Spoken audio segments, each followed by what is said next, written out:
Bharatiya Janata party योगी सरकार को उत्तर प्रदेश से उखाड़ फेंकना है। बे औलाद को सत्ता से बाहर करना है और औलाद वाले को सत्ता में बिठाना है, यह उत्तर प्रदेश तय कर चुका है। अपने नंगेपन को छिपाने के लिए आत्महत्या क्यों करता? इससे बड़ा और नंगापन क्या होगा? महंत नरेंद्र गिरी का अपने को फांसी पर लटकाना और नरेंद्र मोदी का देश छोड़ करके और 3-4 दिन के लिए अमेरिका जाना षड्यंत्र है, देश के पूरे मुद्दे से ध्यान भटकाने का। ये नालायक षड्यंत्र कर रहा है। नरेंद्र मोदी ने पहले भारत के नागरिकों को मरवाया और अब संविधान का भी अपमान कर रहा है। कह रहा है कि मैं 50,000 रुपए दूंगा एक आदमी की मौत पर। अरे तुम्हारे बाप का राज है क्या? तो ये मूर्ख आदमी, तुम वहां पर बंदरगाहों के माध्यम से जो आ रहा टेलकम पाउडर के नाम पर हेरोइन, तो उस पर प्रतिबंध क्यों नहीं लगाता? पर हमारे देश में टेलकम पाउडर के नाम पर और देश की संपत्ति बेच करके ये अफगानिस्तान से हेरोइन मंगाने का खेल बंद करो, ये धंधा बंद करो। नहीं, ये जो सवाल आपने किया कि प्रधानमंत्री विदेश नीति को स्ट्रॉन्ग करने के लिए गए हैं, पहली बात तो मैं ये कहना चाहता हूं कि हमारे देश के अंदर जिस दिन प्रधानमंत्री विदेश गए 26,000 नए कोरोना के मामले उजागर हुए थे। सबसे पहले हमारे अपनी घर की नीति के विषय में बताएं प्रधानमंत्री देश और दुनिया को। जिस दिन 550 मामले उजागर हो चुके थे, तब हमारे देश में जहाज से लेकर के अदालतों तक, रेल से लेकर बस सेवा, उद्योग, व्यापार, सबका सब चौप बंद कर दिए गए थे। होटल और ढाबे, तब आपको मालूम होगा 14 करोड़ लोग किस तरह सड़क पर चलते हुए थे। जो मैं सवाल इसलिए कह रहा हूं कि वर्चुअल तरीके से जो संवाद हो सकता था, उसके लिए अचानक अमेरिका जाने का कार्यक्रम क्यों बना? ये सबसे बड़ा मसला है। और ये मसला इसलिए है क्योंकि आपको विदेश नीति को मजबूत नहीं करना था। हमारे देश के अंदर जो बंदरगाह बेचे गए हैं और जो बंदरगाह बेचे गए हैं अदानी जैसे लोगों को, जो तस्करी के बड़े अड्डे बन चुके हैं, आपको मालूम हो 3,000 किलो हेरोइन वहां पकड़ी गई और 3,000 किलो हेरोइन जब पकड़ी गई 21,000 करोड़ रुपए की। और उसमें पता क्या हुआ? वहां आपको चेन्नई से एक दंपति को पकड़ा गया जिनकी हैसियत 1 लाख रुपए खर्च करने की नहीं है। 21,000 करोड़ की स्मगलिंग में उस परिवार को पकड़ा गया। और कहां? एयरपोर्ट पे। मैं ये कहना चाहता हूं, ये विदेश नीति मजबूत करने के लिए नहीं, अपने पापों पर पर्दा डालने का है। 2018 में भारत में साल भर में 12,500-13 हजार करोड़ रुपए की हीरोइन ड्रग्स पकड़ी गई। 2020 में, अभी 19-20 के अंदर मैं बात करूं, पूरे साल भर में 2,400 किलो हीरोइन पकड़ी गई। और इसमें एक ही खेप में 3,000 किलो की खेप पकड़ी गई। और इससे पहले अफगानिस्तान से 1,75,000 करोड़ रुपए का जून के महीने में ड्रग्स भारत में आ चुका था। और यही नहीं, इस पे पर्दा डालने का कि जो हमारे देश के बंदरगाह को बेचकर तस्करी का अड्डा बनाया जा रहा है। आप क्या हमारे सामने है, गलवान घाटी में निहत्थे जवानों को मारा जब चीन ने, तो क्या करता है? भारत में ऐप पर प्रतिबंध लगा देता है नरेंद्र मोदी कुछ दिन के लिए। बाद में ठेके भी दे दिए, चीन के साथ में सौदा भी कर दिया, सबसे ज्यादा आयात भी वहां से किया गया। और अफगानिस्तान से टेलकम पाउडर के नाम पर हीरोइन आ रहा है। तो ये मूर्ख आदमी, तुम वहां पर बंदरगाहों के माध्यम से जो आ रहा टेलकम पाउडर के नाम पर हेरोइन, तो उस पर प्रतिबंध क्यों नहीं लगाता? अगर हमारे देश में टेलकम पाउडर नहीं आएगा तो कोई नहीं मरेगा। और हेरोइन इसी तरीके से अदानी को बेचे गए बंदरगाहों से भारत में आती रहेगी, तस्करी होती रहेगी, तो कोई नहीं बचेगा देश के अंदर। मैं 2-3 बातें बताना चाहता हूं। चेन्नई से जिस परिवार को पकड़ा गया, उसकी हैसियत 21,000 करोड़ रुपए की नहीं है। और मैं दूसरी बात कहना चाहता हूं, अगर उसमें अदानी मिला हुआ नहीं है, अगर उसमें मोदी की सरकार शामिल नहीं है, तो मात्र 2 कंटेनर में 21,000 करोड़ रुपए का स्मगलिंग का सामान कौन डालेगा? मैं बधाई देना चाहता हूं उन ईमानदार अधिकारियों को जिन्होंने उसको गिरफ्तार, उसको हीरोइन को जब्त किया। लेकिन मुझे चिंता भी है, हमारे देश में जस्टिस लोया मारा गया था, तड़ीपार के मामले में सुनवाई कर रहा था, जो तड़ीपार आज गृह मंत्री है। अगर जस्टिस लोया नहीं मारा जाता तो तड़ीपार देश में गृह मंत्री नहीं होता। और मैं दावे के साथ में कह सकता हूं, हमारे देश का बंदरगाह तस्करी का अड्डा नहीं बना होता। और यही नहीं, मैं दूसरा जिक्र करना चाहता हूं आपके सामने। अभी हमारे देश के अंदर अखाड़ा परिषद के अध्यक्ष महंत नरेंद्र गिरी आत्महत्या कर देते हैं। क्या कनेक्टिविटी है कि 19 तारीख को 21,000 करोड़ रुपए की हीरोइन पकड़ी जाती है। और हीरोइन जब पकड़ी जाती हो तो उत्तर प्रदेश का उप मुख्यमंत्री मौर्य मिलने जाता हो महेंद्र नरेंद्र गिरी को, अखाड़ा परिषद के अध्यक्ष को, और अखाड़ा परिषद का अध्यक्ष आत्महत्या कर देता हो। और यह आरोप लगाया जा रहा है कि उनकी नग्न सीडी बाजार में उजागर होने वाली है। मैं आपके माध्यम से एक बड़ा सवाल करना चाहता हूं, यदि संत महेंद्र नरेंद्र गिरी नग्न फोटो से भयभीत था तो हमारे देश के अंदर चिन्मयानंद की सैकड़ों सीढ़ियां पूरी दुनिया ने देखा नंगा घूमते हुए। और अखाड़ा परिषद प्रतिज्ञा किया, महेंद्र नरेंद्र गिरी ने चुनौती दी कि अखाड़ा परिषद हर तरीके से नग्न हो चुके चिन्मयानंद के साथ खड़ा रहेगा। तो एक नंगे संत के साथ खड़ा होने वाला अखाड़ा परिषद का महंत अपने नंगेपन को छिपाने के लिए आत्महत्या क्यों करता? इससे बड़ा और नंगापन क्या होगा कि जिस कॉलेज में चिन्मयानंद के कॉलेज में पढ़ने वाली छात्रा और उसके साथ में नग्न चिन्मयानंद और उसको बचाने के लिए खड़ा हो अखाड़ा परिषद का महंत नरेंद्र गिरी। मैं आपके माध्यम से एक बात कहना चाहता हूँ, ईमानदारी के साथ में निष्पक्ष जांच अगर हो तो मैं ये कहता हूँ मुद्रा पोर्ट में उस बंदरगाह अदानी के बंदरगाह में जो हीरोइन पकड़ी गई 3,000 किलो 21,000 करोड़ रुपए की, उसका हीरो कौन था? जो भारत छोड़ के और हमारे देश में जिसको कहते हैं क्रोनोलॉजी अमेरिका पहुंच करके पूरे देश का ध्यान भटकाना चाहता था, या उसका एक और प्यांदा वो था जिसने अपने को फांसी पर लटका करके कुछ कार्यकर्ता और अपने क्या कहते हैं शिष्यों के नाम दर्ज करा दिए। मैं ये बात इसलिए कहना चाहता हूं कि हमारे देश के अंदर इस तरीके की स्थिति जो आपने कहा, मैं आपको बताना चाहता हूं। आपने कहा विदेश नीति को मजबूत करने की बात करें।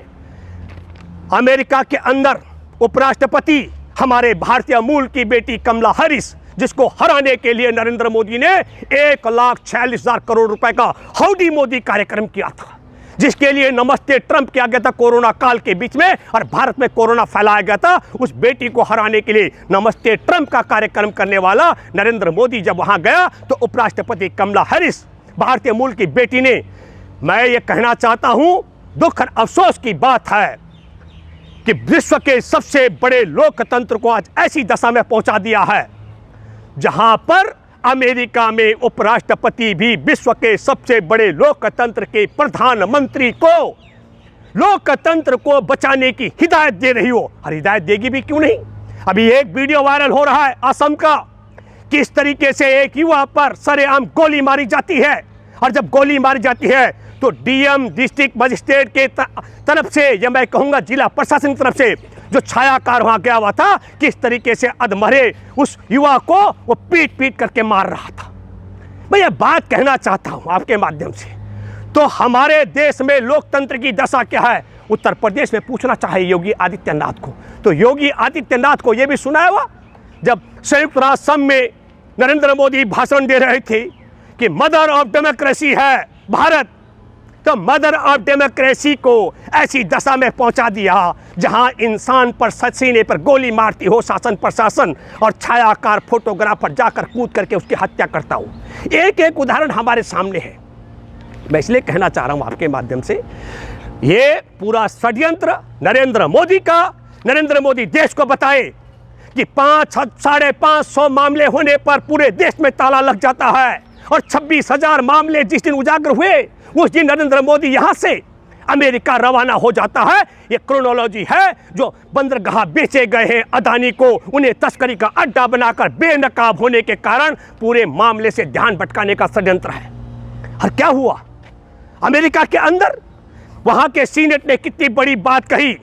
उसने कहा, सीनेट ने कहा, मुझे गर्व है कि तुम गांधी के मिशन और नेहरू के विजन वाले देश से हो मोदी, हम तुम्हारा स्वागत करते हैं।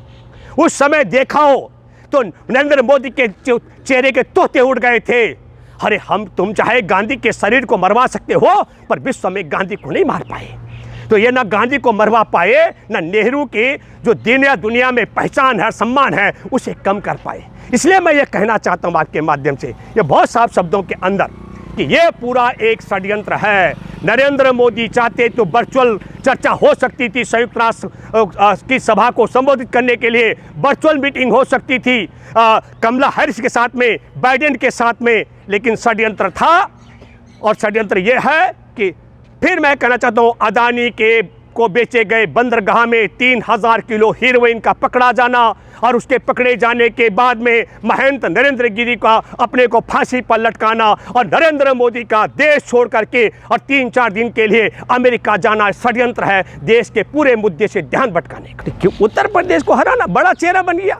अरे वो तो मुख्यमंत्री कोई भी होगा तो बड़ा ही माना जाएगा। आपका जो सवाल है उसमें मैं ये कहना चाहता हूँ, उत्तर प्रदेश तय कर चुका है।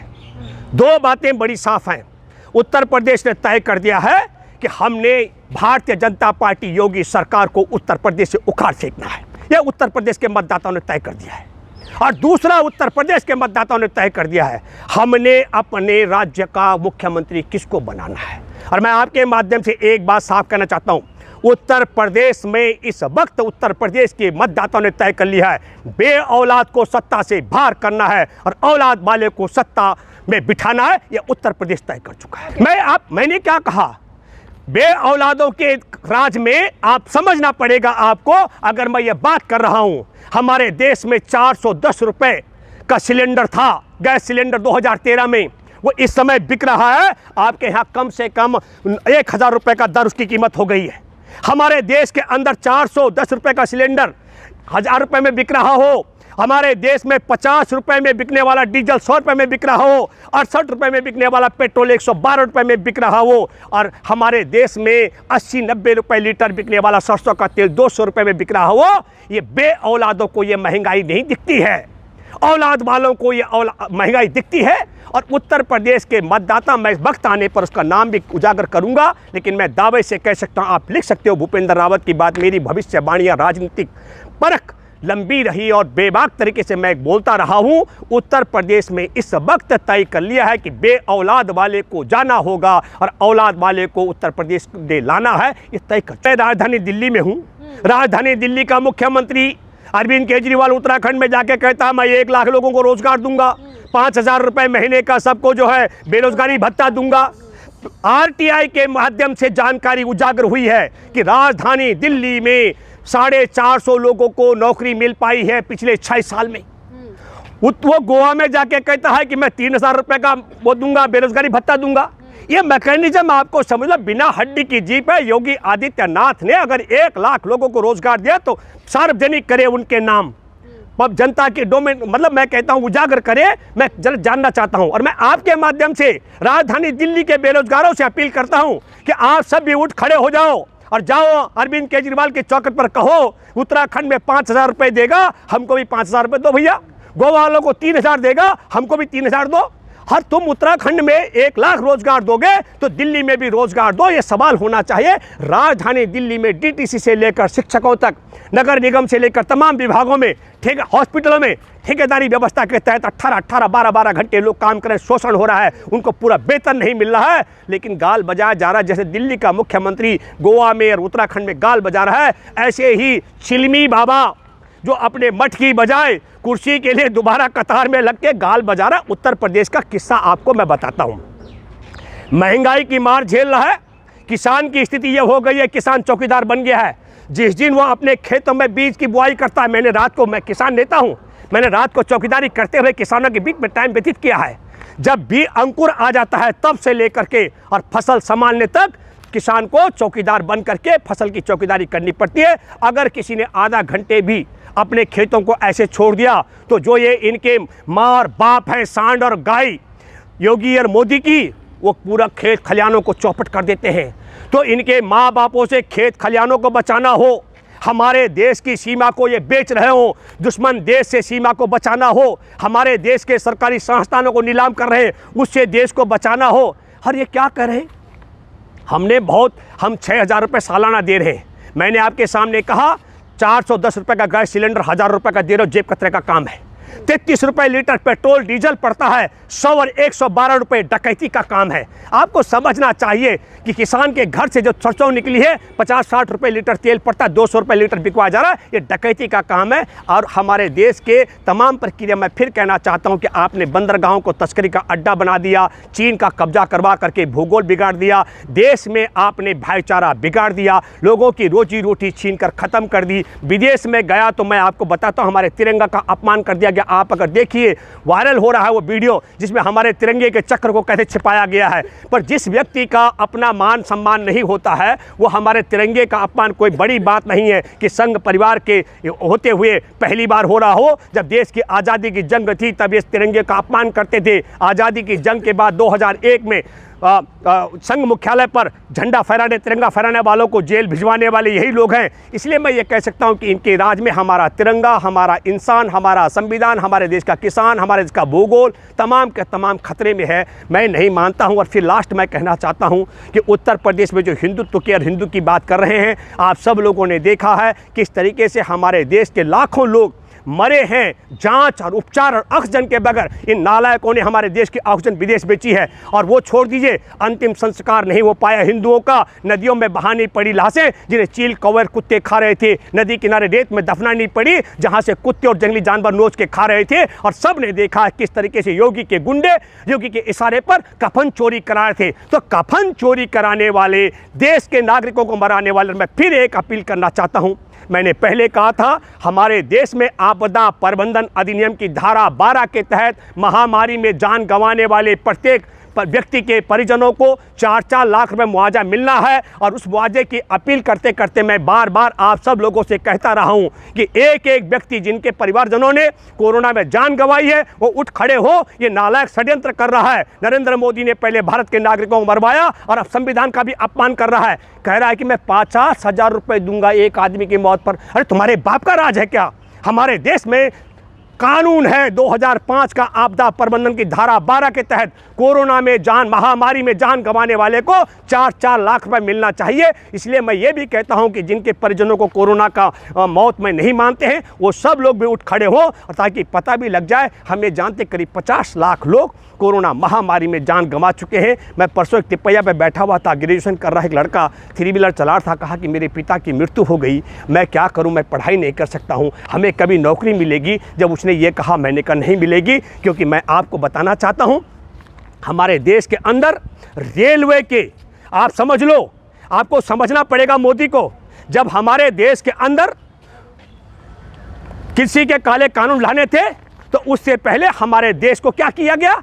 उससे पहले गोदाम बनाने का ठेका दिया गया कंपनियों को। देश की पूरी राष्ट्रीय राजमार्गों को बेचा जा रहा है। 27,600 किलोमीटर राष्ट्रीय राजमार्गों को बेचा गया। और मैं ये कहना चाहता हूँ, राष्ट्रीय राजमार्गों की बिक्री के लिए उससे पहले कानून बना दिया गया कि किसी भी कीमत पर हमारे देश के अंदर जो सड़कों के किनारे जो तमाम व्यवस्थाएं, आप समझ सकते हो, जो दुकानें हैं, ढाबे हैं, उन सब को बंद होना तय है। तो आपको समझना पड़ेगा। और रेलवे को बेच रहे हैं, 1400 किलोमीटर रेल को बेच चुके हैं। रेलवे स्टेशनों में जो काम करने वाले हॉकर्स हैं 13,90,000, उनकी भी रोजी रोटी जाने वाली है। मैं ये कहना चाहता हूँ कि जो राष्ट्रीय राजमार्गों के किनारे जिनकी दुकान और ढाबे हैं वो सब भी उठ खड़े हो जाओ। ये नालायक तुमको बर्बाद करके विदेशी कंपनियों को ला रहे हैं और रेलवे स्टेशनों को बिक्री करने जा रहे हैं। तो मैं ये कहना चाहता हूँ, रोजी रोटी तो मिल पाना संभव है नहीं है, लेकिन जिनके पास है वो सब छीनी जाएगी, ये व्यवस्था तय है। नहीं, मैंने 1 मिनट, नरेंद्र मोदी के बाहर जाने से और नरेंद्र मोदी की वर्चुअल रैली करने से फर्क पड़ता होगा, ये मैं मानने के लिए तैयार नहीं हूँ। कोरोना काल में देश और दुनिया में तमाम काम वर्चुअल रैली के हिसाब से हुए हैं, ये कह देना बिल्कुल गलत है। मैंने कहा कि मैं टाइमिंग की बात कर रहा हूँ। क्या कारण है कि 19 सितंबर को 3000 किलो हेरोइन पकड़ी जाती है और हीरो का पता नहीं लग रहा, और फिर उसके अगले दिन अखाड़ा परिषद का महंत आत्महत्या कर देता हो, और उसके फिर एक दिन बाद जब उनका क्या कहते हैं, उनके मतलब मैं कहूँगा कि उनके अंतिम संस्कार होता हो, उसके बाद देश का प्रधानमंत्री उड़न खटोला पकड़ करके अमेरिका चला जाता हो। इसलिए मैं ये सवाल खड़े कर रहा हूँ। 1 मिनट, इसलिए कह रहा हूँ कि 550 नए मामलों होने पर हमारे देश में ताला लग जाता हो और 26,000 नए मामले उसी जिस दिन आते हो तो भारत का प्रधानमंत्री उड़न खटोला पकड़ करके अमेरिका चला जाता हो, ये सवाल बड़े हैं। योगी का तो बयान से पहले देखिए, जिनको ऑक्सीजन के कमी के कारण जान जा रही थी, किसी ने अगर फोन कर दिया कि ऑक्सीजन की कमी है, उसके परिजनों को मुकदमा डाल के जेल में डाल दिया। जिनके परिजनों को हॉस्पिटल में बेड नहीं मिल रहा था, उपचार नहीं हो रहा था, उन्होंने कहा हमें दवा नहीं मिल रही, उन्हें जेल में डाल दिया। आप समझ लो, जिन्होंने कहा कि हमारे को दाह संस्कार के लिए जगह नहीं मिल रही है, उनके परिजनों पर मुकदमा दे दिया। जिनकी आप बात कर रहे हैं, मैं ये कहना चाह रहा हूं, जिन्होंने कोरोना के मामले छिपा दिए हों, जिन्होंने कोरोना के आंकड़े छिपाने के लिए लाशों की संख्या कम कर दी हो, वो आत्महत्या के आंकड़े नहीं छिपाएंगे, इसकी क्या गारंटी। इसलिए मैं आपके माध्यम से अपील करता हूं, दर्शकों, एक एक कोरोना में जान गंवाने वाले की सूची को उजागर करो और बेनकाब करो। उत्तर प्रदेश में कितने लाख लोगों की जान गई है, मैं दावे से कह सकता हूं, उत्तर प्रदेश में मरने वालों की संख्या किसी भी कीमत पर 5.5 लाख से ज्यादा है। संसद के अंदर बोला, संसद के अंदर अगर नहीं बोला तो सुप्रीम कोर्ट ने इसके लिए कमेटी का गठन किया, सुप्रीम कोर्ट ने सुनवाई की। आपको इलाहाबाद हाई कोर्ट ने कहा यह नरसंहार है, मुंबई हाई कोर्ट का आदेश आपको पढ़ना चाहिए, मद्रास हाई कोर्ट का आदेश पढ़ना चाहिए। और अगर ऑक्सीजन की कमी नहीं थी तो सुप्रीम कोर्ट में बैठे जजों को कुर्सी से हटा के जेल में डालना चाहिए। उन्होंने क्यों सुनवाई की और क्यों कमेटी का गठन किया? अरे ऑक्सीजन नहीं थी, मेरा भांजा ऑक्सीजन की कमी के कारण मर गया, मेरी दीदी की जेठानी का बच्चा 32-33 साल का, आप समझ लीजिएगा। मेरी एक भाभी नोएडा में, वो ऑक्सीजन की कमी से मर गई है। मैं अपने उनकी बात कर रहा हूँ, बिल्कुल जो मैं भी कोरोना में था, मैं जो इस बात को आप कैसे कह सकती है कि ऑक्सीजन की कमी के बगैर नहीं मिले। अगर ऑक्सीजन की कमी से नहीं मरे हैं लोग, तो फिर ऑक्सीजन की आपूर्ति करने के लिए सुप्रीम कोर्ट से लेकर हाई कोर्ट क्यों एक्टिव होते रहे? सवाल ये है कि मैंने फिर कहा, भारत की ऑक्सीजन ठीक कोरोना की दूसरी लहर से पहले विदेश बेची गई, अब विदेश बेच दी नरेंद्र मोदी ने देशवासियों की सांस। तो अगर ये कहेंगे ऑक्सीजन से मरे, तो लोग ऐसे देशद्रोही को क्या करेंगे? इसलिए देशद्रोही को बचने के लिए यह बोलना पड़ रहा है कि कोई ऑक्सीजन की कमी से नहीं मरा। नहीं, आप पहले देखिए, मैंने कहा उत्तर प्रदेश के मतदाता ने तय कर लिया है। आप उनको खेमों में मत बांटिए, आप भी उनके काम के हिसाब से मत बांटिए। उत्तर प्रदेश ने तय कर दिया है कि बे औलाद वाले देश के साथ, जो मैंने घटनाक्रम बताया संघ परिवार का, ये देश के खिलाफ, इंसान के खिलाफ, संविधान के खिलाफ, खेत किसान के खिलाफ, विद्यार्थी के खिलाफ, अल्पसंख्यक के खिलाफ, महिला के खिलाफ, पशुओं के भी खिलाफ हैं। इनका तो विदाई तय है और औलाद वाले आने का तय है।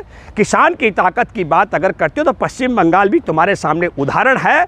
जितना पैसा मैं पहले सोचता था कि भारत में, मैं ये पूछना था कि भारत के बैंकों को बेचकर, सरकारी संस्थानों को बेच करके, भारत की सड़कें, रेल, इन सबको बेच के पैसा कहाँ जा रहा है। लेकिन अब पता लगा कि नरेंद्र मोदी के राज में सारा पैसा ड्रग्स माफिया के पास जा रहा है। तभी तो 21,000 करोड़ की स्मगलिंग करते हुए हेरोइन 3,000 करोड़ की पकड़ी गई। कोई ईमानदार अगर जांच करने वाला बैठेगा तो हीरो भी पकड़ा जाएगा। ये बात भी मैं कहता हूँ, हीरोइन तो पकड़ी गई है। और फिर इससे पहले भी 1,75,000 करोड़ की पहले भी खेप आ चुकी है। मैं आपके माध्यम से फिर अपील करता हूँ, हम भारत के लोग नहीं लगाएंगे मोदी ये टेल्कम पाउडर, पर हमारे देश में टेल्कम पाउडर के नाम पर और देश की संपत्ति बेच करके ये अफगानिस्तान से हीरोइन मंगाने का खेल बंद करो, ये धंधा बंद करो। देखिए, मैं आपको बताता हूँ, उसके पहले उसके जांच का हीरो कौन है?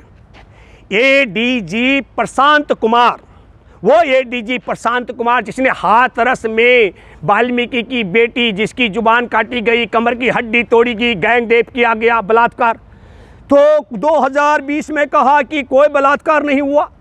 सीबीआई की चार्जशीट है, बलात्कारी जेल के अंदर बंद है। वो एडीजे जिसने कावड़ियों पर पुष्प वर्षा की थी 2018 में, तुम उसका जिक्र कर रहे हो। वो कह रहे हैं कि मौलाना की आमदनी पिछले 2 दशक में दुगनी कैसे हो गई। और हम पूछते हैं कि भारत की तमाम, आपके माध्यम से, कि मोदी जी आपने देश का LIC बेचा, घेल बेल सेल रेल बस सड़कें जहाज तमाम बेच डाला। पैसा कहाँ गया मोदी? सरकार के पास पैसा नहीं है, बैंकों में बैंक में बेच दिए, बैंकों के पास पैसा नहीं है, देश की जनता के पास पैसा नहीं, किसान के पास पैसा नहीं, मजदूर के पास पैसा नहीं, पैसा कहाँ चला गया? अरे भाई, अगर मौलाना कलीम सिद्दीकी जी की आप संपत्ति दुगनी हुई है तो ये गिरफ्तारी का मामला नहीं, आयकर विभाग का मामला है। लेकिन आपका जो सवाल है, मैं कहना चाहता हूं कि हमारे देश में सुशांत राजपूत की आत्महत्या के बाद 100 ग्राम चरस पकड़े जाने पर 20,000 हिस्टोरियां लगी हैं। 20,000 स्टोरियां हमारे देश के अंदर। और आपको पता है तमाम एजेंसियां, CID, CBI, नारकोटिक्स विभाग से लेकर तमाम सड़कों पर थे, रोज चर्चाएं होती थी। और 3,000 किलो हीरोइन पकड़ी गई और हीरो और चर्चा नहीं हो रही है।